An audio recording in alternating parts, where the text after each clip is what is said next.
आसीत् गिरिवरो राजन् त्रिकूटम् इति विश्रुतः क्षीरोदेनाव्रतः श्रीमान् योजनायुतमुच्छ्रिता। सुखदेव जी महाराज कहते हैं कि राजन, क्षीर सागर में त्रिकूट नामक एक बहुत विशाल पर्वत था। कितना विशाल? वह 10,000 योजन तक फैला हुआ था। उसी पर्वत पर एक जो है बहुत विशाल हाथी गजेंद्र, वह निवास करता था। अपने कई हाथियों के साथ में निवास करता था और बल इतना था उसके अंदर, हजारों हाथियों का बल जो है एक उसके शरीर के अंदर था। तो जब बल आ गया, इतना ज्यादा अभिमान आ गया, और जीवन में जब भी अभिमान आ जाए, किसी भी चीज का अभिमान आ जाए, चाहे धन का आ जाए, ऐश्वर्य का आ जाए, रूप का आ जाए, विद्या का आ जाए, पौरुषता का आ जाए, उसी दिन से पतन प्रारंभ हो जाता है। वो गजेंद्र अपने जो है बल में इतना मतवाला रहता था कि किसी भी जीव को, जंतु को कुछ नहीं समझता था। अनेक पेड़ों को रोनता हुआ चलता, जिस भी दिशा में जाता हाहाकार मच जाता। एक बार की बात कहते हैं, अपने हथनियों के साथ में, अपने बाल बच्चों के साथ में वह गजेंद्र एक सरोवर पर नहाने के लिए पहुंचा और उस सरोवर में अपने हथनियों के साथ में नहाने लग गया। और नहाते नहाते इतना मतवाला हो रहा था कि कहते हैं उसके पैर को एक ग्राह ने पकड़ लिया। जब ग्राह ने पकड़ लिया तो उसके साथ में वह युद्ध करने लगा। सोचने लगा, यह ग्राह मेरे लिए क्या है? मैंने बड़े बड़े जो है जीवों को हराया है, मैंने कई कई जीवों को एक साथ में मैंने उनको हरा दिया मैंने, तो ये छोटा सा एक ग्राह मेरा क्या बिगाड़ देगा? लेकिन समय बलवान होता है। जब तक समय है आपका, तो तब तक जो है आपका कोई कुछ नहीं बिगाड़ सकता। लेकिन जब समय खराब आ जाए तो छोटा सा जीव भी आपका बहुत कुछ बिगाड़ सकता है। आज वह गजेंद्र लड़ने लगा ग्राह के साथ में। लड़ते लड़ते कई दिन बीत गए, हथनियां छोड़ करके जाने लगी। उसके जो पारिवारिक जन थे, उसके साथ में रहने वाले जो जितने भी अन्य जो उसके परिवार के सदस्य थे, यानी अन्य हथनियां थी, उसके बच्चे थे, वो सब एक एक करके छोड़ के जाने लगे। ये समाज की हकीकत है। ये आपके पास जब तक बल है, आपके पास रूप है, आपके पास धन है, पद है, तब तक सारे आपके साथ में चिपके रहते हैं। कोई दूर का आपका रिश्तेदार भी है, वो भी कहता है हमारा सगा रिश्तेदार है। लेकिन जैसे ही आपको किसी मुसीबत ने घेरा, कोई मुसीबत आई आपके पास, तो धीरे धीरे करके सब आपका साथ छोड़ देते हैं। मुसीबत में कोई साथ खड़ा नहीं होता। उगते सूरज को सब प्रणाम करते हैं। आपके जब दिन अच्छे होते हैं, तब आपके साथ में सारी दुनिया इकट्ठ होने लग जाती है। और जब आपके दिन खराब होने लग जाएं, तो आपको जो है कोई भी प्रणाम करने को, कोई भी आपका हालचाल पूछने को राजी नहीं होता, कोई आप पर को प्रणाम करने को राजी नहीं है। ये समाज की हकीकत है। तुलसीदास जी लिखते हैं कि सुर नर मुनि सब कहे यह रीति, स्वार्थ लागी करें सब प्रीति। चाहे मनुष्य हो, चाहे ऋषि हो और चाहे देवता हो, सबकी एक ही रीति है। कौन सी रीति? कि स्वार्थ लागी करें सब प्रीति। सब जो है स्वार्थ के बस में जो है प्रीति करते हैं, प्रेम का दिखावा करते हैं। ये सब जो है सारे मनुष्यों की, ऋषि मुनियों की और देवताओं की भी रीति यही है। आपसे प्रेम भाव प्रकट तभी करेंगे जब उनका कोई मतलब होगा, कोई स्वार्थ होगा। एक कथा आती है, लौकिक कथा की, एक सेठ जी का कुत्ता मर गया। अब कुत्ता मर गया तो वहां पर रोने वाले हजारों आ गए। जब हजारों आ गए वहां पर, तो उन सेठ जी का जो पड़ोसी था वो ये सब देख रहा था। उसने सोचा सेठ जी ने कितने आदमी कमा रखे हैं, कितने भले आदमी हैं सेठ जी, कि इनके कुत्ते के मरने पर हजारों लोग आ गए। जिस दिन सेठ जी इस दुनिया से विदा होंगे तो यहाँ तो फिर लाखों लोग आ जाएंगे, पैर रखने की जगह नहीं होगी। समय बीता, एक दिन सेठ जी भी दुनिया छोड़ के निकल गए, रोने वाले कोई नहीं। तो पड़ोसी ने एक व्यक्ति को बुलाया, भैया बात सुनो, जिस दिन सेठ जी का कुत्ता मरा उस दिन तो आप बड़ी दहाड़ मार मार के रो रहे थे, और आज स्वयं सेठ जी जब इस दुनिया से विदा हो गए तो आप जो है एक आंसू नहीं टपका रहे हो। उस व्यक्ति ने जवाब दिया कि जब सेठ जी का कुत्ता मरा तो सेठ जी को दिखाना था कि वे हम तेरे अपने हैं, क्योंकि सेठ जी से हमारा मतलब था, स्वार्थ था सेठ से। और अब सेठ ही मर गया तो दिखाना किसको? तो इसलिए जो है शास्त्र कहते हैं कि आपके जो पुण्य हैं, आपके जो किए गए कर्म हैं, वही आपके साथ में है। बाकी ये भरोसे पे मत रहो कि मेरा पुत्र, मेरी पत्नी, मेरे बच्चे, मेरे पड़ोसी, मेरे यार, मेरे मित्र, मेरे बंधु बांधव, ये सबके सब एक स्वार्थ बस जुड़े हुए हैं आपके साथ में। आप सोचते हो मेरे आगे पीछे बहुत लोग घूम रहे हैं, वो आपके आगे पीछे नहीं घूम रहे हैं, आपके साथ में स्वार्थ जुड़ा हुआ है, फिर आपके आगे पीछे घूम रहे हैं। आप किसी बड़े पद पर पहुंच जाते हो तो आपकी हाँ में हाँ मिलाने वाले आपको 50 मिल जाएंगे। आप देखते हो कोई शादी में चले जाओ, कोई किसी जो है किसी भी बड़े कार्यक्रम में चले जाओ, गरीब आदमी चला गया, कौन पूछता उसको, बैठ जा भाई साइड में। लेकिन इतने में कोई सेठ जी आ जाए, लाओ भाई सेठ जी के लिए चाय लाओ, पानी लाओ, कोई कुर्सी ला रहा है, कोई ठंडा ला, कोई गर्म ला रहा है, सैकड़ों लोग आ जाते हैं सेठ जी को पूछने के लिए। तो व्यक्ति की महत्ता तब तक है कि जब तक उसके पास पद है, उसके पास धन है, उसके पास रूप यौवन है, तब तक उसकी संसार वालों को उसकी जरूरत है, समाज को उसकी जरूरत है। और जिस दिन वो जरूरत पूरी हो गई, समाज आपको ठुकरा देगा। तो इसलिए उस समय कौन काम आएगा? उस समय वो हरि काम आएंगे, वही परमात्मा काम आएंगे। इसीलिए भगवान शंकर कहते हैं पार्वती से कि उमा कहूं मैं अनुभव अपना, सत हरि भजनु जगत सब सपना। हे उमा, हे पार्वती, मैं अपना अनुभव बताता हूँ। भगवान शंकर से बड़े कौन है संसार में, पूरी सृष्टि में? अच्छा, घर में जब कोई कार्यक्रम होता है तो सबसे जो बड़ा बुजुर्ग व्यक्ति होते हैं उनसे पूछते हैं कि अपना अनुभव बताओ भैया, इस कार्यक्रम को कैसे करना है, इसमें क्या क्या कमी रह गई है, कैसे पूरी करनी है, कैसे इस काम को करना है। तो वो बड़ा जो है अपनी उम्र के हिसाब से जो है अपने अनुभव को बताता है।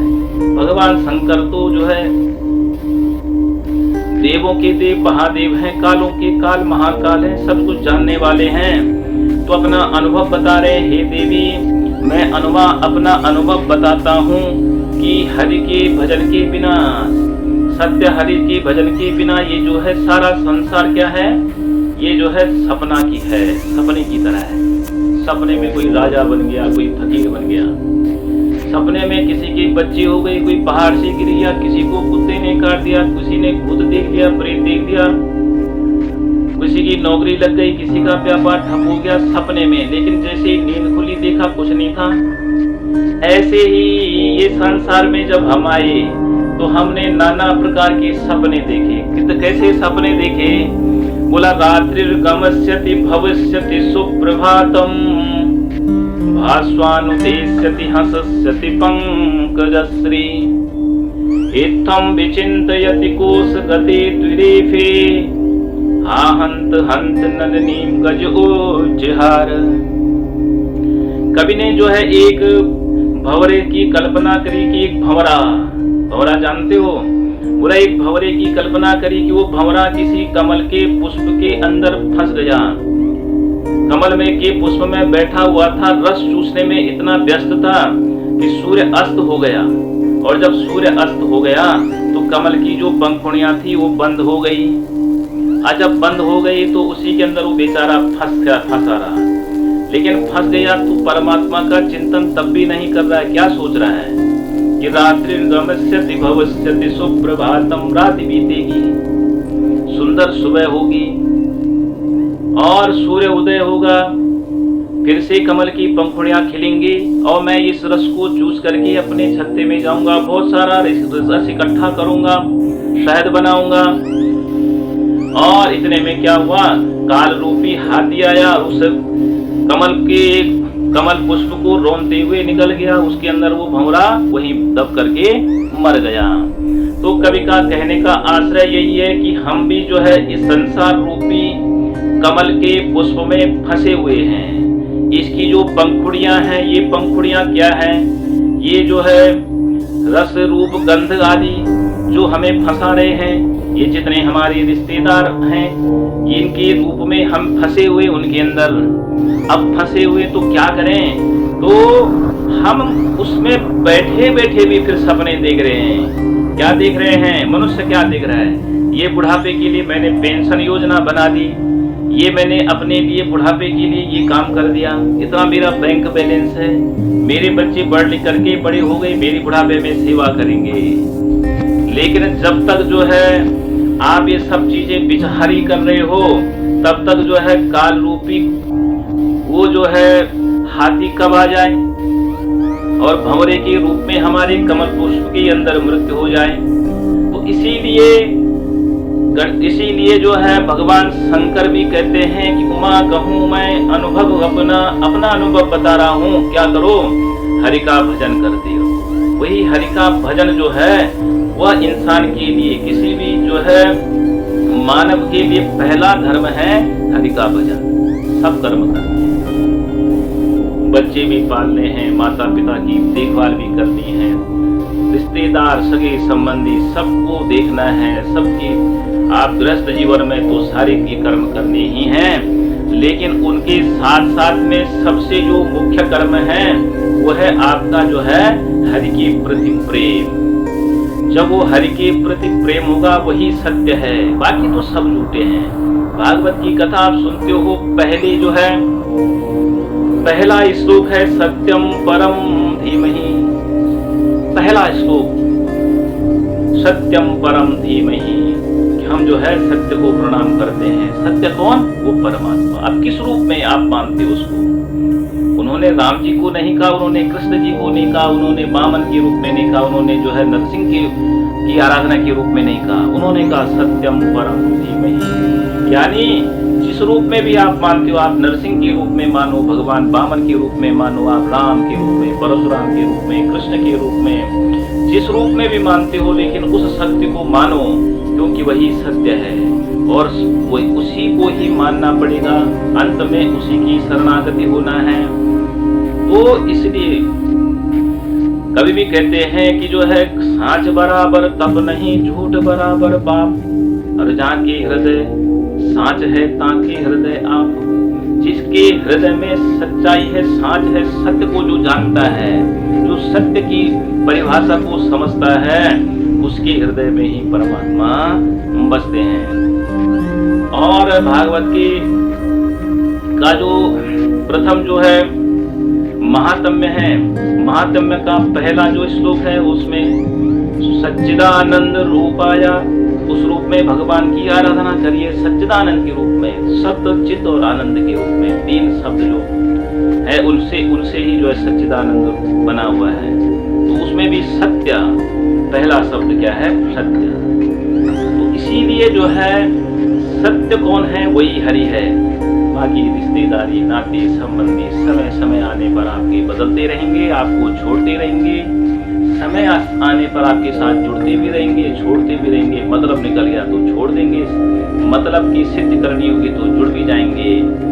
आप कोई भी जो है हमारे सनातन पद्धति में यदि विवाह होता है या कोई भी कार्यक्रम धार्मिक अनुष्ठान होता है उसके बाद भी सत्यनारायण कथा कराने की बहुत जगह परंपरा है। इसलिए है कि आप सब कुछ आपने करवा दिया, सब कुछ जान लिया, लेकिन सत्य नारायण, नारायण ही सत्य और सत्य ही नारायण है, इसकी कथा करवाते हैं कि भैया मान लो, समय से मान लो, नहीं तो उसकी जब लाठी पड़ती है अपने आप मनवा लेगा। उसको मानने की, यदि अपने आप मान लिया तो ठीक है, नहीं वो मनवा ही लेगा। रावण को समझाया हनुमान जी ने कि भैया वो परमात्मा है, मान लो। अंगद ने समझाया, विभीषण ने समझाया, स्वयं उसकी पत्नी ने समझाया, नहीं माना।